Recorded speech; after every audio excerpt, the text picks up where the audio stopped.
আজকে যে বিষয়টি নিয়ে কথা বলবো সেটি হচ্ছে দুগ্ধদানকারী মায়েরা যারা আছেন তাদের খাদ্য তালিকায় কেমন হওয়া উচিত যেন বাচ্চা পর্যাপ্ত পরিমাণে বুকের দুধ পায়। সবার প্রথমেই যদি বলতে হয় আমি বলবো অবশ্যই খাদ্য তালিকায় পর্যাপ্ত পরিমাণে পানি এবং পানি সমৃদ্ধ খাবার রাখতে হবে।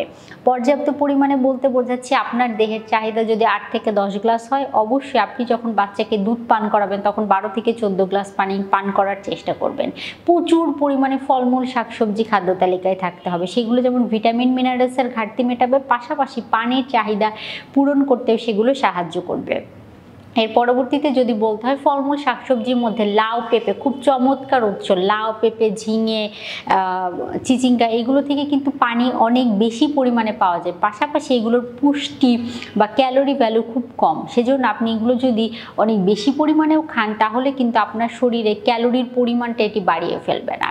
এর পাশাপাশি যেটি বলবো সেটি হচ্ছে কালো জিরা মধু নিয়মিত পান করতে পারেন, তাহলেও সেটি আপনার বুকের দুধ বৃদ্ধি করতে সাহায্য করবে। তার পরবর্তীতে যেটি হচ্ছে মেথি এবং ফ্ল্যাক্সিড যেটি আছে বা তিসি, এগুলো কিন্তু খুব ভালো কাজ করে থাকে। পাশাপাশি মৌরি, এই যে আমি খাবারগুলোর কথা বললাম, এগুলো যদি নিয়মিত আপনি গ্রহণ করে থাকেন সেগুলো কিন্তু আপনার বুকের দুধ বৃদ্ধি করতে সাহায্য করবে। এর পরবর্তীতে যেটি মাথায় রাখতে হবে প্রোটিন সমৃদ্ধ খাবার, অর্থাৎ মাছ মাংস দুধ ডিম ডাল এগুলোও কিন্তু আপনার খাদ্য তালিকায় অবশ্যই আগের তুলনায় কিছুটা বাড়িয়েই গ্রহণ করতে হবে, তাহলে সেগুলো বুকের দুধ বৃদ্ধি করতে সাহায্য করবে। তো দর্শক শ্রোতা যারা শুনছিলেন, আশা করি গর্ভবতী মায়েরা যারা এখন বাচ্চা প্রসব করেছেন অর্থাৎ দুগ্ধদানকারী মায়েরা যারা আছেন তারা এই টিপসগুলো মেনে চলার চেষ্টা করবেন। ধন্যবাদ।